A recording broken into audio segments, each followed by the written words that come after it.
Assalamualaikum warahmatullahi wabarakatuh. Perkenalkan, nama saya Muhammad Farel Rizyansori dari Prodi Teknologi Rekayasa Otomasi, Departemen Teknologi Industri, Sekolah Vokasi Universitas Diponegoro, dengan NIM terakhir 071.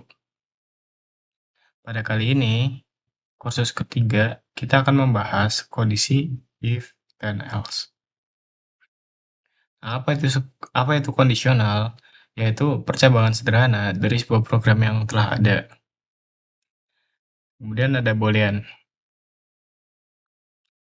Boolean tipe data yang hanya memiliki dua nilai mungkin, yaitu true atau benar dan false atau salah. Boolean digunakan untuk mengendalikan flow dan keputusan dalam program. Boolean berfungsi dalam pernyataan kondisional dan operasi logika. Fungsi boolean: pengambilan keputusan. Boolean menentukan path mana yang akan diikuti program berdasarkan kondisi yang bernilai true atau false. Yang kedua, operasi logika, yaitu boolean memungkinkan operasi logika seperti AND atau OR dan NOT. Operasi ini digunakan untuk menggabungkan beberapa kondisi boolean. Yang ketiga, yaitu pengujian kondisi. Biasanya, programmer menguji apakah suatu kondisi sudah terpenuhi atau tidak. Nah, yang keempat ada pengendalian program flow, yaitu pengendalian loop atau iterasi. Loop while atau for biasanya menggunakan kondisi boolean untuk menentukan kapan loop harus berhenti. Nah, kemudian ada representasi status. Boolean merepresentasikan status on atau off, ya atau tidak, aktif atau tidak aktif. Kemudian ada kondisi atau percabangan. Kondisional adalah istilah untuk menggambarkan alur pada program yang bisa bercabang. Pada flowchart, logika digambarkan dalam bentuk cabang, jika, dan maka. Saya lihat sini.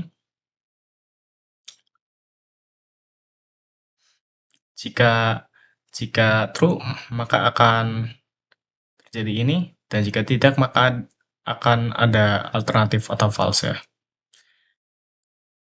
Selain percabangan, struktur tersebut juga dapat dikatakan control flow, decision, conditional, struktur if, dan sebagainya. Percabangan akan mampu membuat program berpikir dan menentukan tindakan sesuai dengan logika atau kondisi yang diberikan. Kemudian, struktur percabangan if. Percabangan if digunakan saat terdapat satu pilihan keputusan. Contoh, jika tidak lulus dalam ujian, maka kita akan ikut remedi. Sedangkan jika lulus, kita tidak perlu ikut remedi. Contohnya seperti ini. Apakah misalkan ada sistem menanyakan kepada user, apakah Anda lulus ujian? Jika iya, maka akan naik kelas, dan jika tidak, maka akan ikut remedi. Nah, kemudian, struktur percabangan if, yaitu yang pertama ada ujian sama dengan string input, apakah Anda lulus ujian, ya atau tidak. Jika lulus ujian, iya, maka print naik kelas. Kita menggunakan operator relasi sama dengan untuk membandingkan isi variabel ujian, sedangkan tanda titik 2 adalah tanda untuk memulai pola kode atau kodenya masih tersambung dengan kode pertama. Penulisan blok if harus diberikan indentasi tab atau spasi 2 kali. Penulisan indentasi adalah penulisan di mana kita memulai code dengan tab atau spasi 2 kali. Tidak berhimpit seperti ini. Atau harus ada jarak awal paragraf gitu. Kemudian ada struktur percabangan if atau else. Percabangan if digunakan saat terdapat dua pilihan keputusan. Contoh, jika umur lebih dari atau sama dengan 18, maka dapat membuat SIM. Sedangkan di bawah umur 18 tahun tidak dapat membuat SIM. Contohnya seperti ini. Misalkan kita sendiri mulai nih, terus input umur kita berapa. Kalau kita umurnya 18 tahun, maka boleh membuat SIM, jika tidak, maka tidak boleh membuat SIM dan program akan selesai. Kemudian,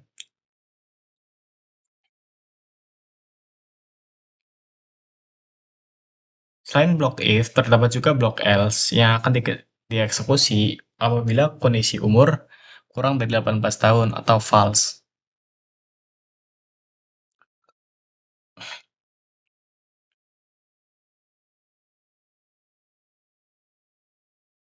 Percabangan if, elif, atau else digunakan saat terdapat lebih dari dua pilihan keputusan. Kata kunci elif artinya else if. Fungsinya untuk apa? Untuk membuat kondisi atau logika tambahan. Apabila kondisi pertama salah, maka seperti ini. If begini, maka ini, elif begitu, maka itu, dan else, pokoknya kayak gitu dah.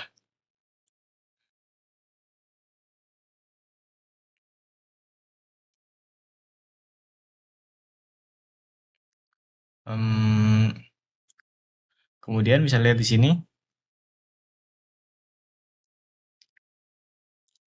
if juga, if, elif, dan else juga bisa digunakan untuk mengelompokkan nilai-nilai atau grade ya.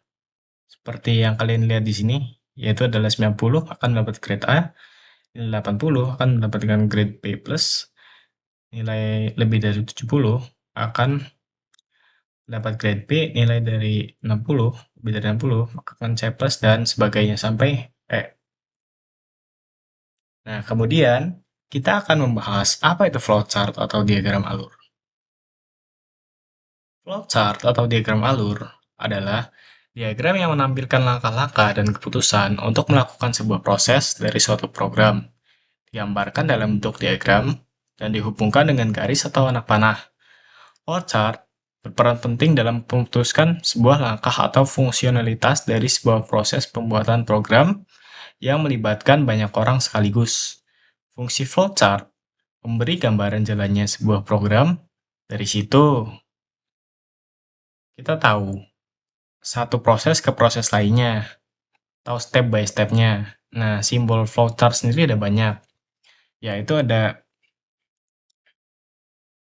12. Yang pertama ada flow. Apa itu flow? Flow adalah simbol yang digunakan untuk menggabungkan antara simbol yang satu dengan simbol yang lain. Simbol ini disebut juga dengan connecting line.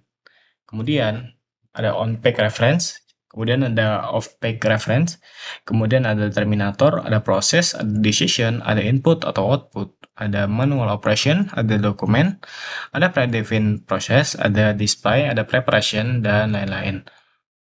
Oke, sekian materinya. Mari kita lanjut ke activity 3, yaitu pada scratch dulu. Oke. Bisa kalian lihat di sini, kita membuat sistem pemalas aktif dan nonaktif ya, tergantung pada suhu terkini atau berapa suhu yang kita masukkan. Misalkan kita nih, ini kan di sini ada kondisi pertama adalah jika temperatur itu kurang dari 20,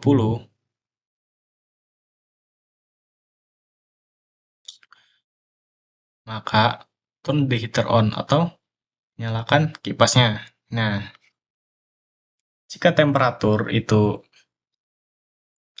di antara 19,9 sampai 25,1 derajat, itu maka bisa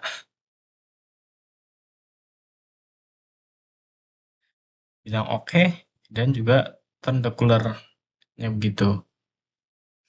Intinya, kalau misalkan suhu 20 derajat sampai suhu 25 derajat, itu akan oke saja, dan jika misalkan 26 derajat atau 27 derajat, maka si Spirit ini akan bilang untuk turn the cooler. Oke, kita coba aja ya. Misalkan kita, ini kan udah ya, turn the cooler on kan. Nah, udah. Kemudian kita ganti. Coba ganti ke 21. Ini kosong. Maka akan oke. Karena ini di antara Dan suhunya itu antara 19,9 sampai 25,1.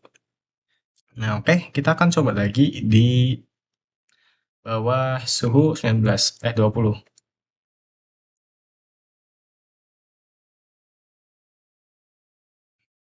Maka akan disuruh untuk menyalakan pemanas.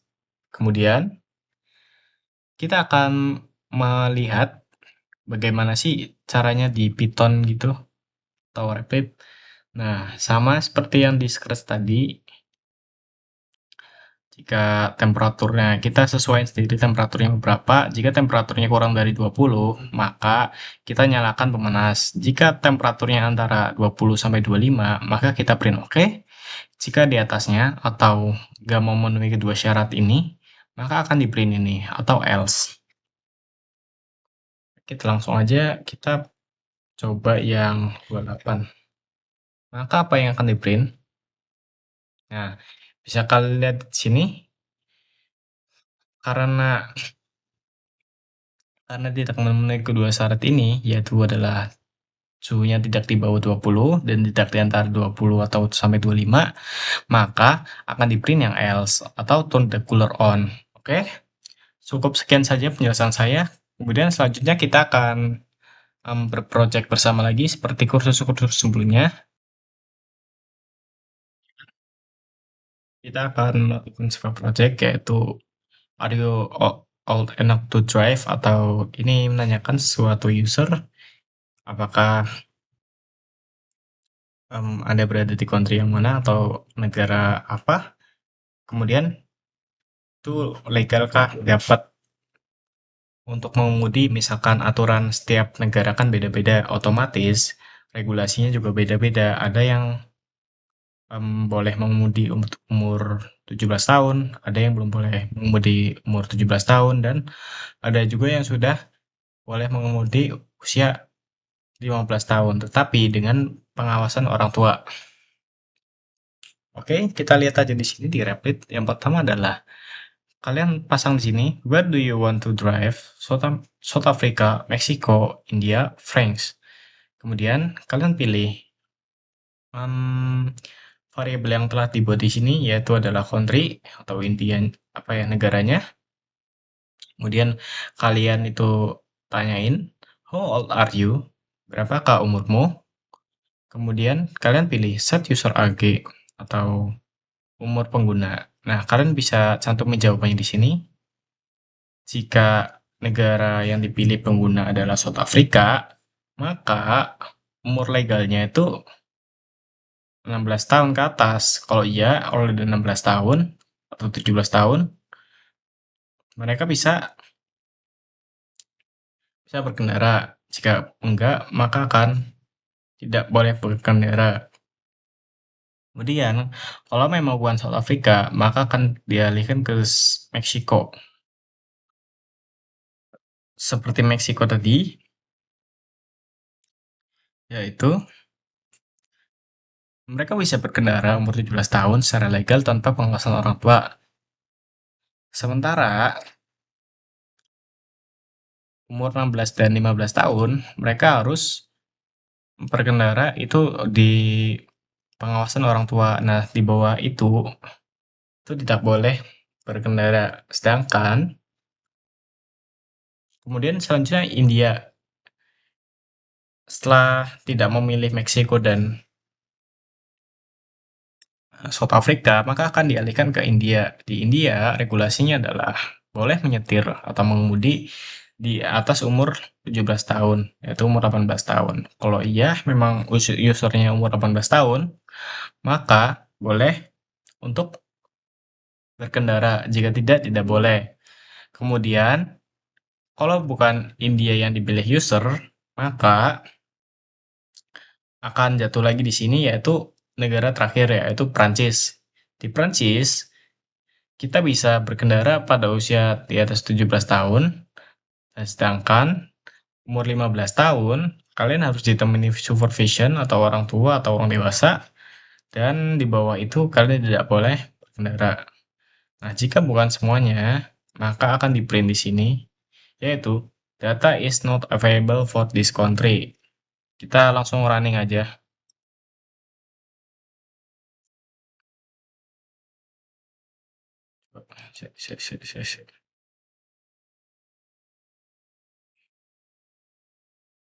Meksiko.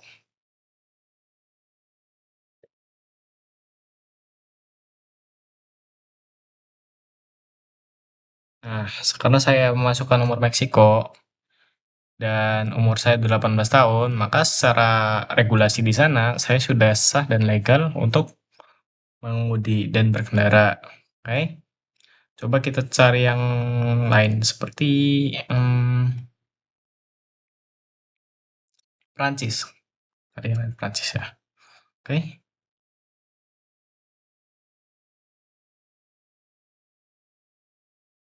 kita coba lagi deh.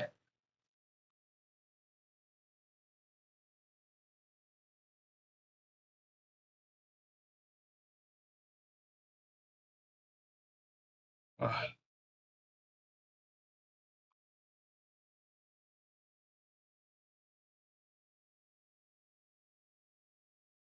old are you? 18.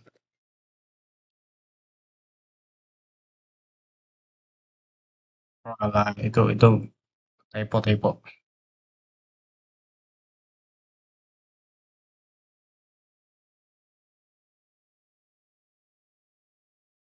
Nah, kita bisa berkendara kalau di Prancis karena itu sudah legal sesuai regulasi di sana. Kemudian, kita akan melihat bagaimana penerapannya di Tone atau Rapid. Bisa kalian lihat sendiri di sini. Yang pertama adalah kalian buat variabel, yaitu negara, di mana di dalam variabel ini adalah where do you want to drive? South Africa, Meksiko, India, atau France. Nah, kemudian em, kalian bisa input user age di sini. Nah, ini jika if country South Africa, maka itu bisa jika user itu berusia lebih dari 17 tahun, kamu bisa kendaraan, jika enggak, maka enggak bisa. Nah, kemudian seperti tadi, itu jika tidak memilih South Africa, maka akan dialihkan ke negara kedua sesuai ini daftarnya, itu Meksiko. Jika Meksiko itu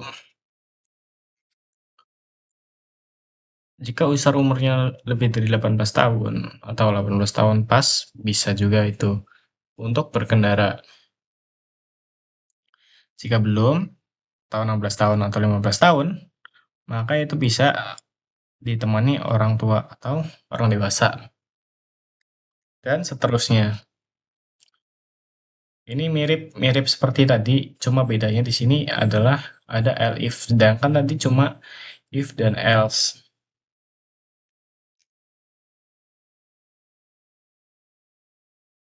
Yang bisa kalian lihat sendiri di sini. Apa perbedaan if atau elif? Nah, if itu misalkan kita itu jika datanya true, maka kita langsung ke konsekuensinya. Sedangkan elif itu seperti alternatif pertama dan else itu alternatif kedua. Oke, cukup sekian dari saya. Saya Muhammad Farel Iskansori pamit undur diri. Wassalamualaikum warahmatullahi wabarakatuh.